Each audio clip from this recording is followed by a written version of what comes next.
क्योंकि यहाँ आना, अब वाराणसी में थे तो आ भी जाते थे, जब कोविड के बाद हम दिल्ली चले गए तो दिल्ली से यहाँ आना मतलब बहुत बड़ा रिस्क उठाना पड़ता है।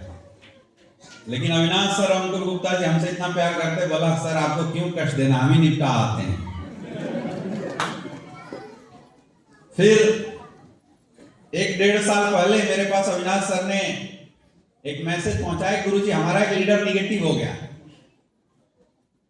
तो मैंने पूछा क्यों निगेटिव हुआ? बोला आपसे निगेटिव हो गया। तो मेरे 15 साल के डायरेक्ट सेलिंग के करियर में मेरे से कोई निगेटिव नहीं हुआ था। ये मेरी पहचान भी है और ये मेरा स्वाभिमान भी रहा डायरेक्ट सेलिंग इंडस्ट्री के अंदर, कि मेरी टीम मेरे से अपने अपलाइन से निगेटिव हो जाती, मेरे से निगेटिव कोई नहीं होता है। तो मुझे बड़ा अजीब लगा, पहली बार मैं सुना 10-12 साल में मेरा भी घमंड टूटा कि कोई मेरे से भी निगेटिव हो गया। तो मैंने पूछा कौन है और क्यों निगेटिव हुआ? बोला सर हमारा एक लीडर बोलता है कि Amit sir her training meeting में कहीं कहीं चले जाते हैं, हमारी ट्रेनिंग मीटिंग में नहीं आते। अब तो मैं काम तभी करूंगा जब सर आएंगे। तो मैंने बोला कि तो ठीक है चलते हैं। अगर कोई इंसान मेरी वजह से मैं जाऊं इस बात से अगर निगेटिव हो रहा है तो मेरा फर्ज बनता है कि हमें जाना चाहिए। तो मैंने बोला कि ठीक है चलेंगे। फिर अविनाश सर ने बोला गुरुजी ऐसा नहीं जा सकते हैं। मैं बोला तो कैसे जा सकते हैं? बोला मैं सोच रहा हूं एक टारगेट देते हैं उस लड़के को कि अगर वो डायमंड बन जाएगा तो अमित सर आएंगे। भैया व्यापारी तो व्यापारी होता है, हर जगह अपॉर्चुनिटी निकाल लेता है, हर जगह दिमाग लगा लेता है। और वो व्यापारी वो अपलाइन अगर अविनाश सर जैसा हो तो फिर तो मुर्दा से काम निकलवाने वाले लोग हैं। तो मुझे लगा कि बात भी देनी है। तो मैंने बोला हमें ऐसा कुछ प्रॉब्लम नहीं है, बोलो हम अभी चल सकते हैं। तो उन्होंने बोला नहीं सर हम टारगेट देते हैं अगले को कि अगर वो डायमंड बन जाता है तो हम सिंगरौली में आपको लेके जरूर चलेंगे। तो हमने बोला यार भीड़ आएगी? बोला सर आप टेंशन मत लो, भीड़ 100% आएगी। तो मैंने 1-1.5 साल पहले ये टारगेट बोला कि दे दो, लॉन्च कर दो, कि जब भी सिंगरौली में कोई पहला डायमंड बनेगा तो अपन वहां पे एक बड़ा शो करेंगे। और दोस्तों ये दिया हुआ वादा था 1-1.5 साल पुराना, आज पूरा करने के लिए आपको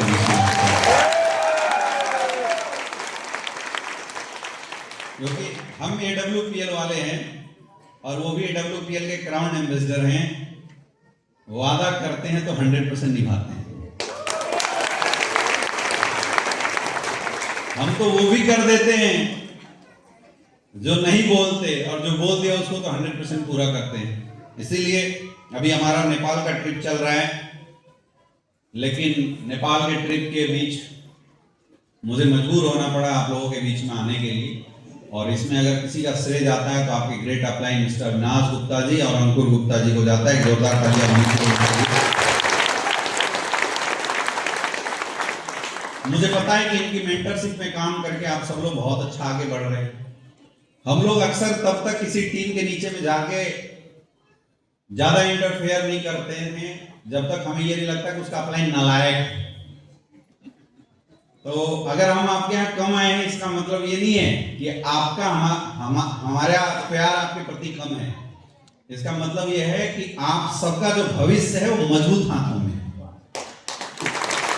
आप सबकी जो ग्रोथ है वो मजबूत लोगों के हाथ में। आपके पास शानदार अपलाइन है, अविनाश गुप्ता सर जैसे, अंकुर गुप्ता जी जैसे, विनोद जसवाल जी जैसे, यहाँ कृष्णा कुमार जी जैसे मजबूत अपलाइन के हाथों में अगर आपका हाथ पड़ा हुआ है तो दोस्तों मैं बोल सकता हूं कि आज हमने इस सिंगरौली के अंदर एक डायमंड लॉन्च किया है। वो दिन दूर नहीं कि अगले 5 साल 6 सालों के अंदर हम इस सिंगरौली में इस हॉल को भर के डायमंड लॉन्च कर सकते हैं।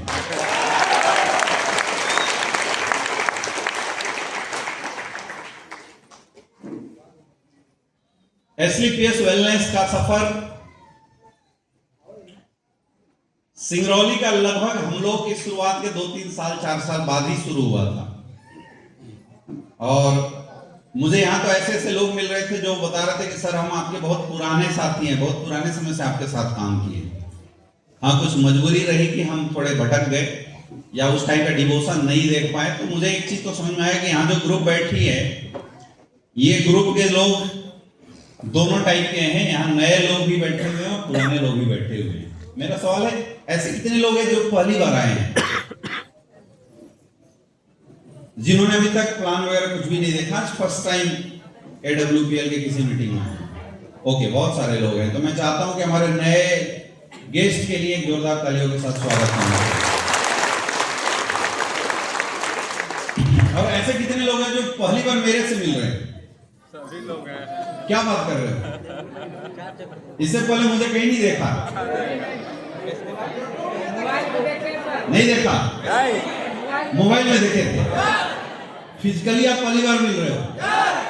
ओके, तब तो जरूरी है आपसे थोड़ी अच्छे से बातचीत करना, क्योंकि समय हो चुका है। मुझे पता है आप सबको घर भी जाना होगा, हमें भी बहुत दूर जाना है, हमें भी दिल्ली जाना है आज। दोस्तों, मैं भी आपके जैसा हूं, जैसा है आप लोग हैं।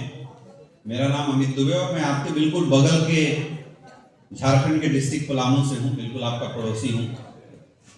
इसीलिए हमारी जो भाषा और आपकी भाषा लगभग मिलती जुलती है। तुम्हारे जितने आड़े तिरछे चाल चलन है वो सब हमें समझ में आता है,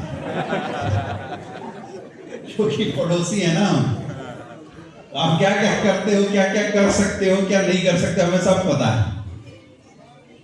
और डायरेक्ट सेलिंग इंडस्ट्री की शुरुआत, या यूं बोले कि डायरेक्ट सेलिंग इंडस्ट्री को जीते हुए मुझे लगभग 15 साल हो गए।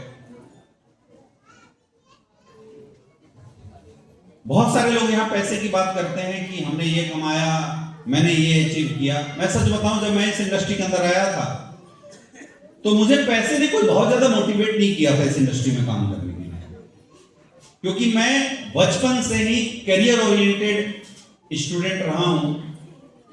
और मैंने गरीब परिवार में होने के बावजूद भी सामने क्या अपॉर्चुनिटी है, उससे मुझे कैसे बेनिफिट निकाल लेना है, इसको हमने सीख लिया था। और मुझे बचपन में माँ बाप ने बताया था कि बेटा पढ़ो लिखो, अगर अच्छे से पढ़ाई लिखाई कर जाते हो तो फिर इस संसार में तुम्हारी बहुत बड़ी जगह होगी, इज्जत मान सम्मान पैसा सब कुछ मिलेगा। और अगर पढ़ाई नहीं हो सकती तो फिर गरीबी से निकलने का कोई रास्ता नहीं है। तो ये बात मुझे बहुत बचपन से ही समझ में आ गया था कि एक मिडिल क्लास में पैदा होने के बाद हमारे पास अगर वहां से निकलने की कोई सबसे बड़ी ताकत है तो एजुकेशन है। तो मैंने एजुकेशन पे बहुत अच्छे से फोकस किया था और मैं काफी कॉम्पिटिटिव स्टूडेंट रहा था अपने लाइफ में। मैं बिल्कुल नहीं बोलूंगा कि मैं फेल होता था ऐसे वैसे, मैं टॉपर स्टूडेंट था अपने स्कूल का, अपने कॉलेज का। मैंने जहां भी एजुकेशन करी उस कॉलेज के अंदर हर प्रोफेसर मुझे जानते थे, हर स्टूडेंट मुझे जानते थे, मेरी परफॉर्मेंस इतनी अच्छी रही थी। और पढ़ाई लिखाई के बाद मेरा टारगेट था कि मुझे डॉक्टर बनना है और उसकी मैंने तैयारी करी थी। और संयोग से जो मेडिकल एग्जाम होती है उसको मैंने क्रैक भी किया था। मेरी कैरियर बहुत अच्छी थी, बिल्कुल मुझे साफ दिखाई दे रहा था। लेकिन इन बिटवीन बोला जाता है कि परमात्मा आपसे अगर कुछ करवाना चाहता है तो आप क्या बनना चाहते हो उससे फर्क नहीं बनता, आपको खींच के वो कहीं और ले आता है। महात्मा गांधी जी टॉप क्लास के बैरिस्टर थे, वकील थे और प्रैक्टिस करते थे साउथ इंडिया में। है ना, एक छोटी सी घटना कि उनको ट्रेन से खींच के कोई बाहर निकाल दिया अंग्रेजों ने, ये दिल में लग गई। अगर वो चाहते तो बैरिस्ट्री करके इंडिया में आके भी प्रैक्टिस करके अंग्रेजों के बीच में सर्वोच्च स्थान पे जिंदगी जी सकते, लेकिन परमात्मा ने उन्हें चुना था धोती पहनकर डंडा उठा के इस देश को आजाद करने के लिए। तो वो काम छोड़ के हिंदुस्तान आ गए और अंग्रेजों के खिलाफ लड़ाइयां लड़ी, इस देश को आजाद किया और उस आजाद देश के अंदर हम सब सांसें ले रहे हैं। तो जब ऊपर वाला को आपसे कुछ बहुत बड़ा काम करवाना होता है तो आप क्या सोचते हो, आप क्या करते हो, आपका क्या टारगेट है, वो सब कुछ साइड हो जाता है। और मेरे लाइफ में भी ऐसे ही कुछ हुआ। डायरेक्ट सेलिंग इंडस्ट्री मेरी लाइफ में आता है और मजे मजे के लिए हमने इस इंडस्ट्री को ज्वाइन किया था।